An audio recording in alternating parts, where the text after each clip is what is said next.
आज के प्रवचन का शीर्षक है जीवन का बोध।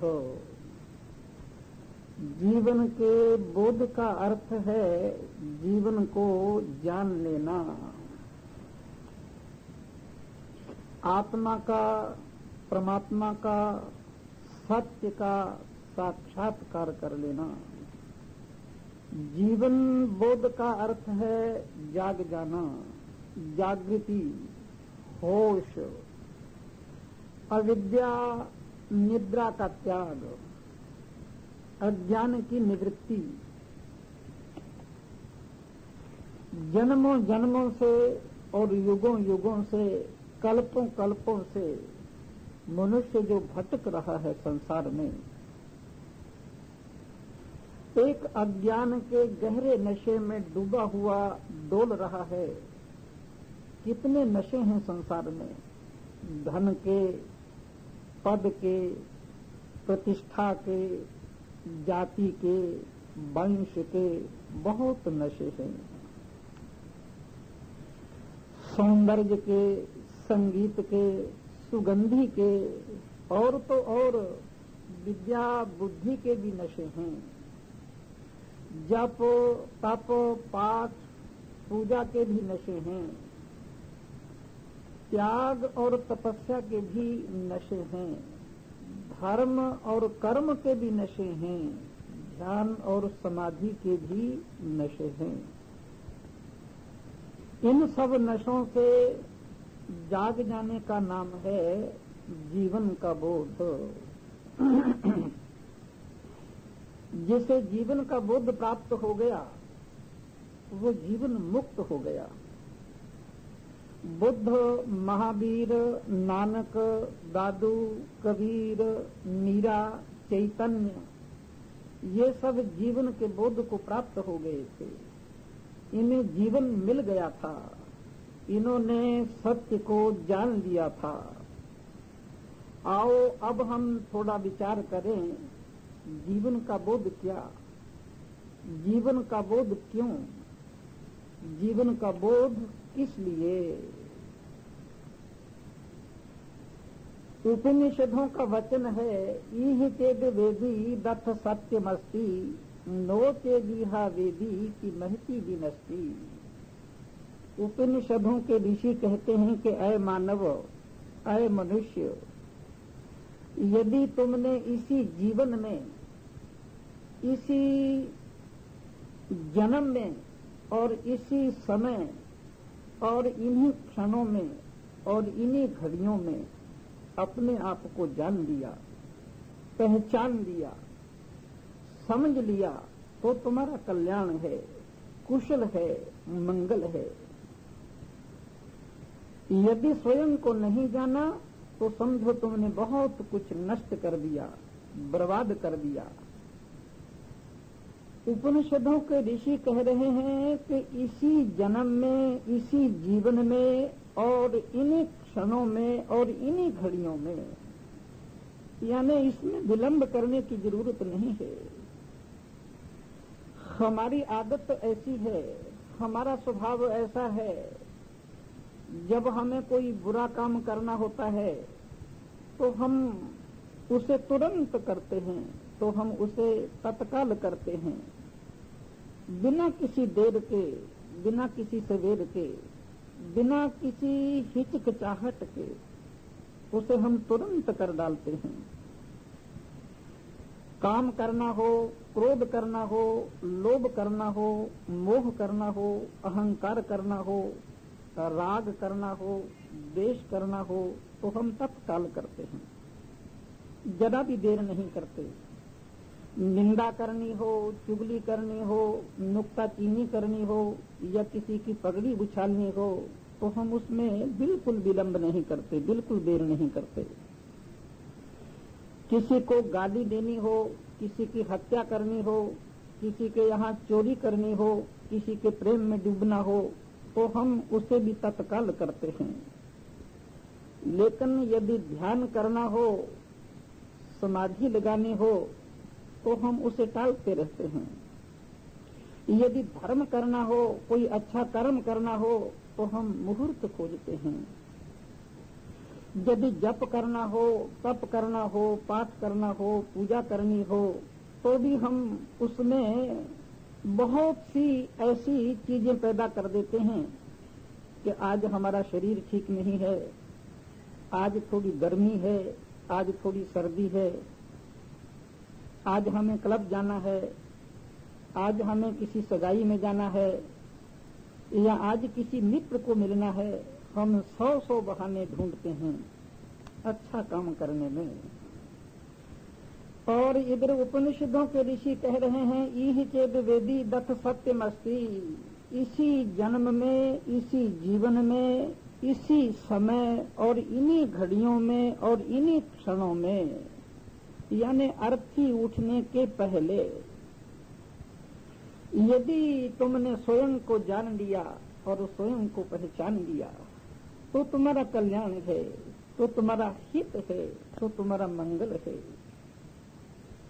एक अवसर तुम्हें मिला था, एक मौका तुम्हें मिला था, स्वर्ण अवसर तुम्हें मिला था, तुम जान लेते कि मैं कौन हूँ, मैं क्यों हूँ, मैं कहाँ से हूँ, मैं किस लिए हूँ, मुझे कहाँ जाना है। पर तुम नहीं जान पाए, नहीं समझ पाए, तुम संसार में आकर खो गए, संसार में आकर सो गए, भूल गए। बस भूख लगी तो खा लिया, नींद लगी तो सो गए, प्यास लगी तो पानी पी लिया, शादी विवाह कर लिया, बच्चे पैदा कर लिए, कल कारखाने खोल दिए, जमीन जायदाद खरीद ली, बैंक बैलेंस बना लिया, पद प्रतिष्ठा प्राप्त कर ली, मौत आई तो मर गए। क्या इसी का नाम जीवन है? कमाल। जीवन को जीने के साधनों को जीवन मान लिया तुमने। यह सच है कि जीवन को जीने के साधन जरूरी हैं, आवश्यक हैं, अनिवार्य हैं, पर वे जीवन नहीं हैं। जीवन शुरू होता है उस दिन जब सब ठीक होते हुए भी यह संसार हमें असार लगता है, असार का बोध होता है। उस दिन उपनिषदों के वचन याद दिलाते हैं, उपनिषदों के ऋषियों की वाणी हमें ये स्मरण दिलाती है, ऐसे सब ठीक है, धन है, पत्नी है, पति है, परिवार है, बच्चे हैं, मित्र हैं, मकान हैं, पद हैं, प्रतिष्ठा है, तंदुरुस्ती है, सौंदर्य है, संगीत है, सुगंधी है, सब ठीक है, सब सही है, कहीं कोई अड़चन नहीं, सुख से जी रहा हूँ, सुविधा से जी रहा हूँ और सुविधा से मर भी जाऊंगा। लेकिन क्या सुख से जीना और सुख से ही मर जाना, क्या यह मंजिल है? क्या यह हमारा लक्ष्य है? क्या जीवन का यही सत्य है, यही तथ्य है जिसके हृदय में ये प्रश्न कांटे की तरह चुभने लगे, तीर की तरह कलेजे को छेदने लगे, जिसको यह सत्य प्रत्यक्ष दिखाई पड़ने लगे कि संसार में सुख भोग, सुख सुविधाएं ही सार नहीं हैं, यही सब चीजें जीवन नहीं हैं। धन संपत्ति का मिल जाना, पद प्रतिष्ठा को प्राप्त कर लेना मूल्य नहीं रखता। स्वस्थ, पूर्ण स्वस्थ हो जाने में भी कुछ नहीं है। जब तक सत्य न मिल जाए, शांति न मिल जाए, आनंद न मिल जाए, आत्मा का, परमात्मा का, सत्य का, ब्रह्म का साक्षात्कार न हो जाए। उपनिषदों का और गीता का ज्ञान वहां से शुरू होता है जहां तुम्हारे पास सब कुछ है, कोई कमी नहीं, भरा पूरा है, फिर भी प्रतीत हो कि कुछ भी नहीं है। आज का भौतिकवाद तो दीन है, दरिद्र है, रुग्ण है, रोगी है, वो तो गरीब है, जो सुख सुविधा को ही जीवन मानकर संतोष कर लेता है। परंतु ऋषियों का विज्ञान और उपनिषदों का ज्ञान सम्राट और समर्थ के लिए है, वो पूर्ण सुविधा और सुख प्राप्त के लिए है। जिसके पास सब है, हीरे जवाहरात हैं, सोना चांदी है, मणि माणिक्य हैं, पद प्रतिष्ठान है, मुक्त सिंहासन है, शान शौकत है, हुकूमत है, फिर भी लगता है कि कुछ भी नहीं है। हाथ खाली हैं, रिक्त हैं, एकदम रिक्त हैं। ऐसी अनुभूति होने पर उपनिषदों के वचन सुनाई पड़ते हैं, इह चेद वेदी दथ सत्यमस्ति नोची दीहा वेदी की महती विनष्टि। अगर तुमने स्वयं को जान लिया तो तुम्हारा कुशल है, तुम्हारा कल्याण है, तुम्हारा मंगल है, तुम्हारा हित है। यदि नहीं जाना, नहीं पहचाना, तो तुम बहुत कुछ खो बैठे, बहुत कुछ गंवा बैठे, तुम्हारे हाथ कुछ लगा नहीं। कोई आनंद, कोई अमृत, कोई रस, कोई शांति, कोई संतोष, कोई मस्ती, कुछ हाथ नहीं लगा। अगर हाथ लगा होता तो उसका सबूत होता, उसका प्रमाण होता, पर कोई सबूत नहीं, कोई प्रमाण नहीं। जीवन में कहाँ है आनंद, कहाँ है अमृत, कहाँ है रस, क्या पाया, क्या जाना और क्या कमाया, किस ज्योति को देखा, किस प्रकाश को निहारा, कौन सी सुगंध उठी, कौन सा संगीत बजा, कौन से फूल खिले, कौन से दीपक जले। अंधेरा ही अंधेरा भरा है, अज्ञान ही अज्ञान भरा है। जीवन में निराशा ही निराशा है, उदासी ही उदासी है, मोह ही मोह है, शोक ही शोक है। कहीं कोई आनंद नहीं है, कहीं कोई पुलक नहीं है, कहीं कोई उत्सव नहीं है, कहीं कोई अहोभाव नहीं है। धक्के खाते रहते हैं भीड़ में, यहाँ से वहाँ, इस जन्म से उस जन्म में, इस यात्रा से उस यात्रा में। कहीं कोई ठौर ठिकाना नहीं है, घर द्वार नहीं है। खाना विदोष की सी हालत है हमारी। खाना विदोष का अर्थ है जिसका कोई घर द्वार न हो और जिसका कोई मकान स्थान न हो। देखो, कुछ जातियां ऐसी हैं जो अब भी खाना विदोष कहलाती हैं। इन जातियों के लोग अपना तंबू डेरा गाड़ियों पर, खच्चरों पर लादे घूमते रहते हैं।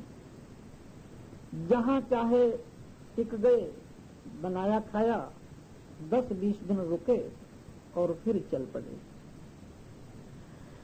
यह जीव भी खाना बदोश की तरह हो रहा है। यह संसार इसका असली घर नहीं है। इसलिए कभी पुरुष, कभी स्त्री, कभी राजा, कभी भिखारी, कभी पशु, कभी पक्षी, कितनी योनियों में, नाना शरीर रूपी घरों में टिकता हुआ ये भटक रहा है। इसका असली घर तो परमात्मा है। इसका असली घर तो ईश्वर है। जिस परमात्मा को पाकर, जिस ईश्वर को पाकर, जिस ब्रह्म को पाकर फिर लौटना नहीं पड़ता। यद गत्वा न निवर्तन्ते, इसलिए नहीं लौटना पड़ता कि वो अपना घर है, परम पद है, शाश्वत है, स्थायी है।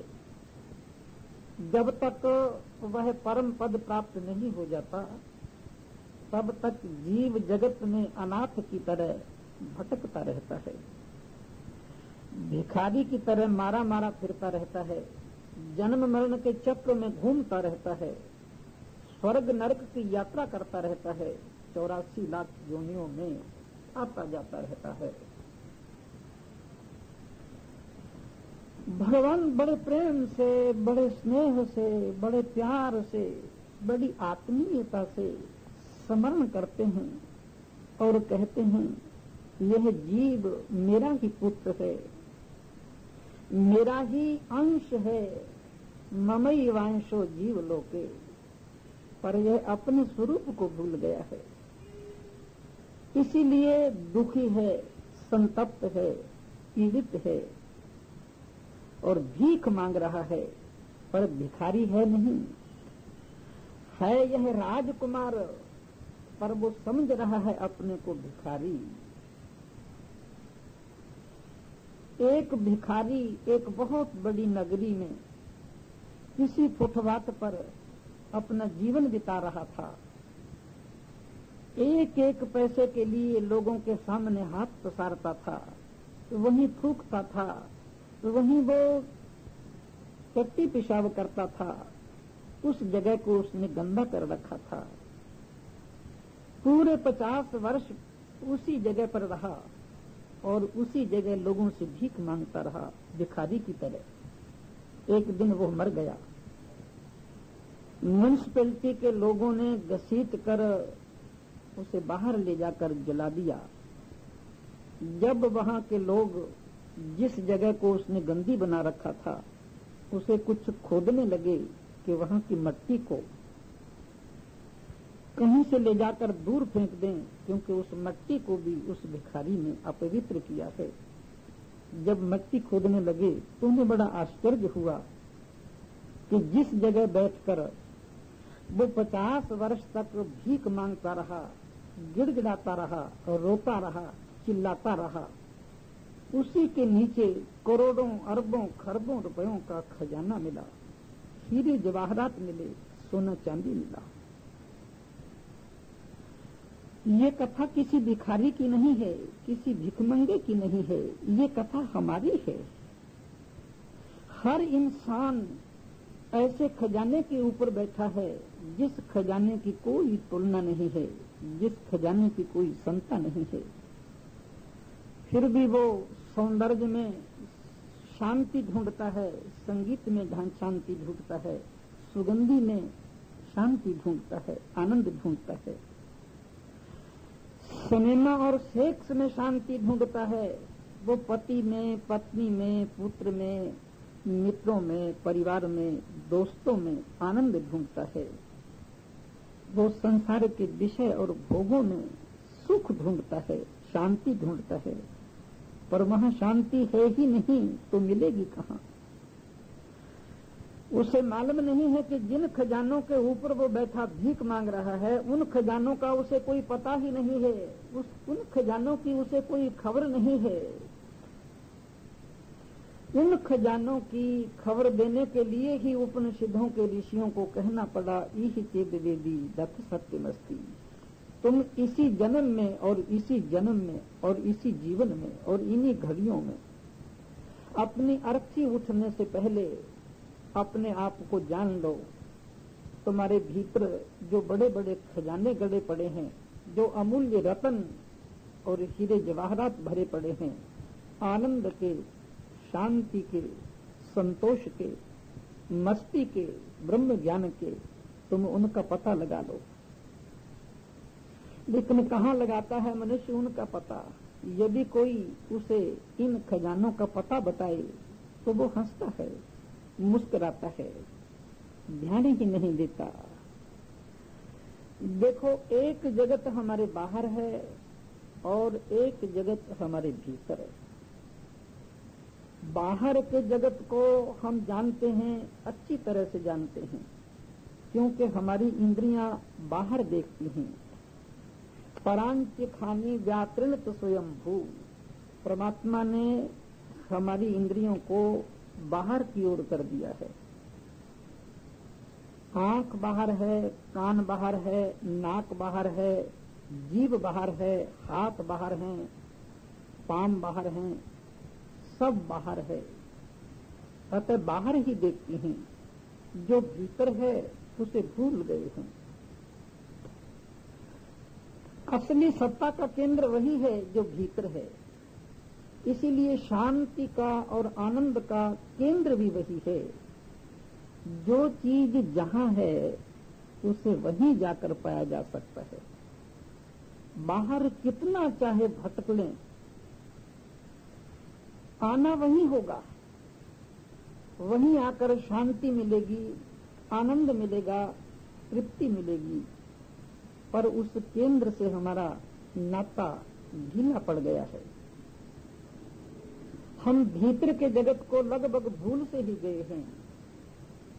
इसीलिए पूरा युग दुखी है, अशांत है, बेचैन है, व्याकुल है। देखो, मनुष्य ने इतनी बाह्य समृद्धि के दिन कभी नहीं देखे थे, पर भीतर की इतनी दरिद्रता भी कभी नहीं देखी थी। सुख के साधन जितने आज हैं, इतने पहले कभी नहीं थे। परंतु मनुष्य जितना दुखी आज है, उतना पहले कभी नहीं था। कारण क्या है? कारण है हमारी सारी दौड़ बाहर की ओर है। हमारी सारी इंद्रियां बाहर भाग रही हैं, बाहर देख रही हैं, सिर्फ बाहर। वह भीतर देखना भूल गई हैं। और अगर हमसे कोई कहे कि भीतर देखो, तो हम कहते हैं कि क्या करें। आंख बंद करते हैं तो भी बाहर के ही दृश्य दिखाई पड़ते हैं, बाहर का ही जगत नजर आता है। पति है, पत्नी है, परिवार है, मित्र हैं, दोस्त हैं, धन है, दौलत है, जमीन जायदाद है, दुकान मकान है, सब बाहर का ही तो नजर आता है। फिर यदि और गहरे चले जाते हैं तो काम दिखाई देता है, क्रोध दिखाई देता है, लोभ दिखाई देता है, मोह दिखाई देता है, विचार दिखाई देते हैं, वृत्तियां दिखाई देती हैं। हमें वहां कहीं आत्मा और परमात्मा तो दिखाई देता नहीं। और अगर हमसे कोई कहे तो हम यही कहते हैं कि हमें आंखें बंद करने के बाद भी भीतर के ही दृश्य दिखाई देते हैं। हमारी जन्मों जन्मों की आदत बाहर देखने की हो गई है। हम ये भूल ही गए हैं कि भीतर देखने का भी कोई आयाम है, कोई दिशा है, कोई उपाय है। भीतर भी देखा जा सकता है। जिस दिन कोई भीतर देखने में समर्थ हो जाता है, उसी दिन पाता है कि आनंद के सब खजाने तो भीतर भरे पड़े हैं, जिसे मैं बाहर ढूंढ रहा हूं। इस अनंत आनंद के खजाने का नाम ही है जीवन का बोध। इसे ही कहते हैं आत्मज्ञान। इसी का नाम है अनंत आनंद की अनुभूति, ब्रह्म ज्ञान, अमृत का ज्ञान। लेकिन भीतर आंख को कैसे मोड़ें, भीतर आंख को कैसे ले जाएं? एक सूफी फकीर हुआ, वो नदी के किनारे मट्टी के ढेर पर पीपल के एक पेड़ के नीचे अपनी एक कुटिया में रहता था। एक दिन वो सड़क के किनारे मट्टी में किसी चीज को ढूंढ रहा था। तो उसके अगल बगल के लोगों ने देखा, तो उसके पास आने वाले उनके शिष्यों ने देखा और पूछा उससे कि क्या ढूंढ रहे हैं आप? उसने कहा, भाई मेरी सुई खोई गई है, कपड़े सीने वाली सुई, मैं उसे ढूंढ रहा हूं। लोगों ने पूछा, आपको ये निश्चय है, पक्का पता है कि सुई इसी जगह खोई गई है?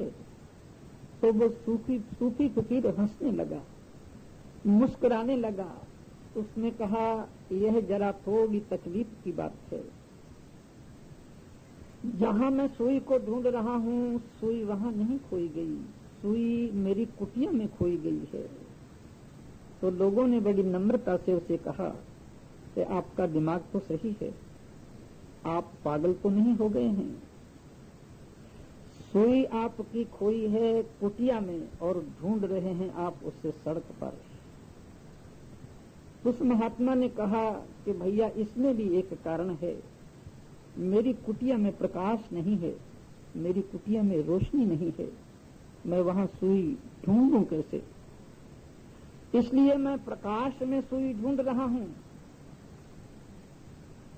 अब जहां प्रकाश है वहां सुई नहीं है, और जहां सुई है वहां प्रकाश नहीं है। अब या तो कुटिया से सुई को प्रकाश की जगह लाया जाए, या प्रकाश को कुटिया में ले जाया जाए। देखो, यदि सुई को कुटिया से प्रकाश में लाना होता तो फिर सुई खोजने की जरूरत ही क्या थी? इसलिए प्रकाश को ही वहां ले चलो, रोशनी को ही वहां ले चलो। अंतर जगत में जहां आत्मा है, जहां परमात्मा है, जहां ब्रह्म है, जहां शांति है, जहां संतोष है, अपनी इन आंखों को वहीं हमें ले जाना चाहिए, और वहीं ले जाने के बाद ही हमें आत्मा और परमात्मा दिखाई देगा। आंखों की रोशनी बाहर पड़ती है, हाथ बाहर फैलते हैं। कैसे करें? हम अपनी आंखों की रोशनी और इंद्रियों को भीतर कैसे ले जाएं? आंख की रोशनी बाहर पड़ती है, हाथ बाहर फैलते हैं, पैर बाहर चलते हैं, कान बाहर सुनते हैं, नाक बाहर सूंघती है, जीभ बाहर स्वाद लेती है। हमारी सारी इंद्रियां बहिर्मुखी हैं। जरूरत भी है, क्योंकि इंद्रियां बनाई ही गई हैं बाहर ज्ञान के लिए, इसलिए स्वभावतः वह बहिर्मुखी हैं। घर के बाहर निकलने के लिए दरवाजा बनाते हैं तो उसका उपयोग भी बाहर के लिए ही होता है। स्वभावतः जीवन को बाहर से संबंधित होने के लिए ही इंद्रियां मिली हैं, तो सारी इंद्रियां बाहर के लिए खुलती हैं। लेकिन इंद्रियों के पीछे जो बैठा है, जिसे हम आत्मा कहते हैं, परमात्मा कहते हैं, कूटस्थ कहते हैं, जो इंद्रियों के पीछे बैठा है, इंद्रियों के बाहर खुलने की वजह से हम उसको बाहर ही खोजते हैं, बाहर ही उसे ढूंढने लगते हैं। तब बहुत बड़ी भूल हो जाती है। बस उसी भूल को सुधारने के लिए धर्म और ध्यान का प्रारंभ हुआ है कि किस तरह इंद्रियों को भीतर खोलें, क्योंकि सब बाहर हैं, बाहर खुलती हैं। कैसे आंख को, कान को, नाक को और जीभ को भीतर ले जाएं? एक ही रास्ता है। सब धर्म और सब धर्म ग्रंथ और सब धर्माचार्य एक ही रास्ता बताते हैं। इंद्रियां तो भीतर नहीं जा सकती, पर यदि समस्त इंद्रियों को बाहर के प्रति बंद कर दें, बाहर से रोक दें, तो जो भीतर है वो भीतर ही रह जाता है, और जो बाहर है वो बाहर रह जाता है। ऐसी स्थिति में हमें जबरदस्ती अब भीतर देखना ही पड़ेगा, क्योंकि बाहर के सब दृश्य बंद हो गए। अब आपको भीतर जाना ही पड़ेगा। ध्यान कहाँ जाएगा? जाने का कोई रास्ता ही नहीं रहेगा, तो भीतर लौट पड़ेगा हमारा ध्यान। भीतर घूमेगा, भीतर परिभ्रमण करेगा, आंतरिक परिभ्रमण। जानेगा उसे जो भीतर बैठा है, जिसे गीता में श्री कृष्ण ने कहा है, ईश्वरः सर्वभूतानां हृद्देशे अर्जुन तिष्ठति। वो आत्मा और वो परमात्मा जो हमारे संपूर्ण शरीर का संचालन कर रहा है, वो हमारे हृदय में ही बैठा है। उसी परमात्मा के, उसी आनंद के दर्शन होने लगेंगे, जिसकी सत्ता से, जिसकी महत्ता से आंख देखती है, कान सुनते हैं, नाक सूंघती है, जीभ बोलती है, हाथ हिलते हैं और पांव चलते हैं, मन सोचता है, बुद्धि निश्चय करती है, चित्त चिंतन करता है।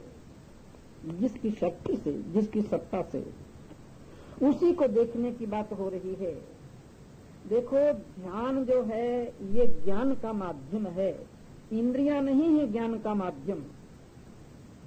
पर जिस दिन हम अपनी समस्त इंद्रियों को शिथिल कर देते हैं बाहर से, तो सारा ध्यान सिमट कर सरिता की भांति भीतर बहने लगता है। उस समय हम, उस घड़ी में हम जानते हैं और जिसे अनुभव करते हैं उसी का नाम है आत्मज्ञान, और उसी का नाम है अनंत आनंद की अनुभूति, जिसे प्राप्त कर लेने के बाद फिर और कुछ प्राप्त करने की जरूरत नहीं रहती। और जिसे यह प्राप्त हो जाता है, फिर वो इतना आनंद से परिपूर्ण हो जाता है, तृप्त हो जाता है कि फिर कोई भी उसके चरणों में बैठकर इसी अनंत आनंद की अनुभूति कर सकता है। अनंत आनंद की अनुभूति ऐसे ही ब्रह्मज्ञानियों के, ऐसे ही संतों के चरणों में बैठकर होती है। युवक यश काशी का बहुत बड़ा धनी परिवार का लड़का, संपन्न परिवार का लड़का, घर में किसी चीज की कमी नहीं, बहुत सा धन, बहुत सी संपत्ति, बहुत सा वैभव, बहुत से आराम और सुख के साधन। लेकिन इन साधनों के बीच में भी उसे इतनी चिंता थी, इतना गम था, इतनी निराशा थी, उसका जीवन टूट गया था, उसका जीवन चूर चूर हो गया था।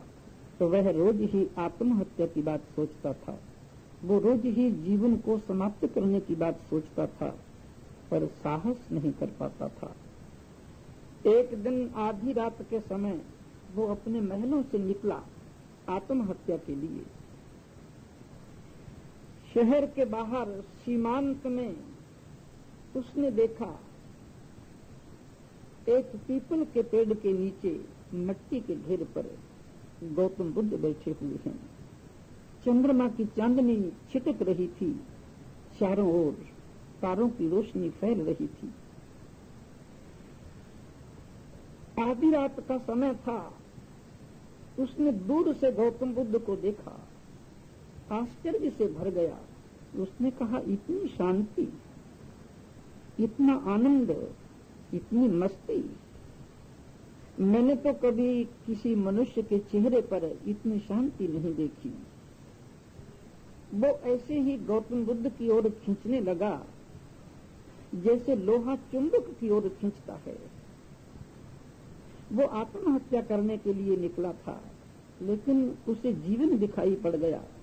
वो दुखों से टूट कर, दुखों से चूर चूर होकर निकला था, लेकिन उसे सुख और शांति दिखाई देने लगी। वो खींचा हुआ गौतम बुद्ध के नजदीक चला गया, बिल्कुल उनके चरणों में बैठ गया। गौतम बुद्ध ने आंखें खोली, उसकी ओर निहारा। उसने कहा, भगवान, मैं तो मृत्यु की खोज में निकला था, मेरे हाथ में जीवन लग गया। मैं तो अशांत और बेचैनी से भरा हुआ आया था, मुझे तो एक शांति और संतोष मिल गया। इस संसार में मैं बहुत दुखी था, बहुत संतप्त था, बहुत पीड़ित था, बहुत क्लेश में था। ये सारा संसार दुख से भरा हुआ है। गौतम बुद्ध ने आंखें खोली, बड़े प्यार से, बड़े स्नेह से उसकी ओर निहारा और कहा, युवक, एक संसार वो है जिसमें तुम रह रहे हो, और एक संसार वो है जिसमें मैं रह रहा हूँ। तुम्हारे संसार में दुख हो सकते हैं, संताप हो सकते हैं, पीड़ाएं हो सकती हैं, क्लेश हो सकते हैं, कष्ट हो सकते हैं, समस्याएं हो सकती हैं, उलझने हो सकती हैं, मनुष्य आत्महत्या कर सकता है। लेकिन जिस जगत में और जिस संसार में मैं रह रहा हूँ वहाँ शांति है, वहाँ संतोष है, वहाँ अमृत है, वहाँ रस है, वहाँ कोई दुख नहीं है। युवक, वो युवक गौतम बुद्ध के चरणों में बैठकर अनंत शांति से भर गया, अनंत संतोष से भर गया। तो जिसने अपने जीवन में अपनी इंद्रियों को आंतरिक दिशा की ओर मोड़कर अपने यथार्थ तत्व और स्वरूप को जान लिया, जैसे उपनिषदों के ऋषि कहते हैं, इह चेद वेदी दत्त सत्यमस्ति नोचे दीहा वेदी की महती विनष्टि।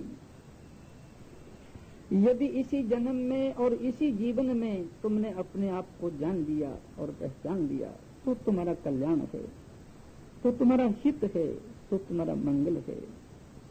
नहीं तो यदि नहीं जाना तो तुमने बहुत कुछ खो दिया, बहुत कुछ बर्बाद कर दिया। जीवन के बोध का अर्थ है जीवन को जान लेना। जीवन के बोध का अर्थ है जीवन की समस्त बेहोशी को और समस्त तंद्रा को तोड़कर एक नए ज्ञान और होश के जगत में पहुंच जाना, उस ओर कदम बढ़ा देना जिस ओर कदम बढ़ने चाहिए। एक दिन गौतम बुद्ध नदी के किनारे पीपल के पेड़ के नीचे मट्टी के ढेर पर बैठे हुए थे। एक ब्राह्मण उनके नजदीक आया। उसने देखा कमाल की शांति है, कमाल का आनंद है, कमाल की मस्ती है। उसने उनसे पूछा बड़ी नम्रता से कि आप कोई देवता हैं क्या? गौतम बुद्ध ने कहा नहीं, मैं कोई देवता नहीं। उसने कहा आप कोई यक्ष हैं क्या? गौतम बुद्ध ने कहा मैं यक्ष भी नहीं हूँ। आप कोई किन्नर हैं क्या? उन्होंने कहा मैं किन्नर भी नहीं हूँ। क्या आप कोई देवता हैं, कोई ऋषि हैं, कोई मुनि हैं? गौतम बुद्ध ने कहा मैं ऋषि भी नहीं, मैं मुनि भी नहीं, मैं देवता भी नहीं। तो उसने कहा क्या आप कोई पशु पक्षी हैं क्या? गौतम बुद्ध ने कहा मैं पशु और पक्षी भी नहीं हूँ। तो उसने कहा फिर पेड़ पौधा है क्या? उन्होंने कहा मैं पेड़ पौधा भी नहीं हूँ। तो गुस्से में आकर उसने कहा तो पत्थर हैं क्या आप? उन्होंने कहा मैं पत्थर भी नहीं हूँ। तो उसने कहा तो आप ही बताओ आप हैं कौन? तो गौतम बुद्ध ने कहा मैं बुद्ध हूँ, मैं ज्ञान प्राप्त हूँ, मैं ज्ञानी हूँ, मैं स्थित प्रज्ञ हूँ, मैं गुणातीत हूँ, इन सब चीजों से परे हूँ। जिन चीजों, जो वस्तुएं और जो पदार्थ और जो वासनाएं मनुष्य को नाना जोनियों में ले जाती हैं, मैं उन सब को काट चुका हूँ, उन सब को छोड़ चुका हूँ। मुझ में न काम है, न क्रोध है, न लोभ है, न मोह है, न अहंकार है, न राग है, न द्वेष है। मुझ में न पुण्य है, न पाप है, न धर्म है, कुछ भी नहीं है। मैं इन सब चीजों से ऊपर उठ चुका हूँ। जिसे इस तरह का ज्ञान हो जाता है, जिसे इस तरह का विज्ञान हो जाता है, जो इस तरह अपने जीवन को देख लेता है, उसी का नाम है जीवन का बोध। उसी को कहते हैं जीवन को जानना। मनुष्य ने जब से आंख खोली है, मनुष्य ने जब से जन्म लिया है, तब से लेकर अब तक उसने अपने आप को जानने की कोशिश नहीं की। उसने अपने आप को पहचानने की कोशिश नहीं की। उसने जाना है जगत को, उसने जाना है संसार को, उसने जाना है संसार के पदार्थों को, उसने जाना है संसार के लोगों को। स्वयं को जानने की दिशा की ओर वो बढ़ा ही नहीं है। इसलिए जीवन के बोध का माने है तुम बिना देर किए, बिना विलंब किए जीवन को जानने का यत्न करो, जीवन को जानने का प्रयत्न करो, जीवन को जानने की कोशिश करो। तुम रोज स्वयं में बैठकर इस बात का विचार करो कि मैं कौन हूँ। देखो, जो इस बात को जान लेता है कि मैं कौन हूँ, उसे ज्ञानी कहते हैं। और जो निरंतर बार बार इस बात को दोहराता रहता है और सोचता रहता है, कि मैं कौन हूँ और मैं क्यों हूँ विचार करता रहता है, लेकिन अभी उसे पता नहीं है, उसको जिज्ञासु कहते हैं, साधक कहते हैं। और जिसके मन में कभी ये प्रश्न उठे ही नहीं कि मैं कौन हूँ और मैं क्यों हूँ और मैं किस लिए हूँ, वो अति सामान्य जन है। वो संसार में ही रचा पचा है, वो संसार के अंदर ही भूला भटका फिर रहा है। इसलिए मनुष्य को स्वयं को यदि जानना है तो तुम ऐसी जगह पर जाओ, तो तुम ऐसे किसी गुरु को, ऐसे किसी ज्ञानी को, ऐसे किसी संत को, ऐसे किसी महात्मा को और ऐसी किसी विभूति को खोजो और ढूंढो। फिर उसके चरणों में बैठकर, उसके चरणों में नमन कर जिज्ञासा करो, उनसे पूछो, उनसे जानो, पहचानो। तो इह चेद वेदी दत्त सत्यमस्ति। अगर तुमने इस तरह से जान लिया और इस तरह से पहचान लिया और इस तरह से अंतर जगत की अनुभूति में डूब गए, तो निश्चय ही तुम्हारा कल्याण है, निश्चय ही तुम्हारा मोक्ष है, निश्चय ही तुम्हारा मंगल है।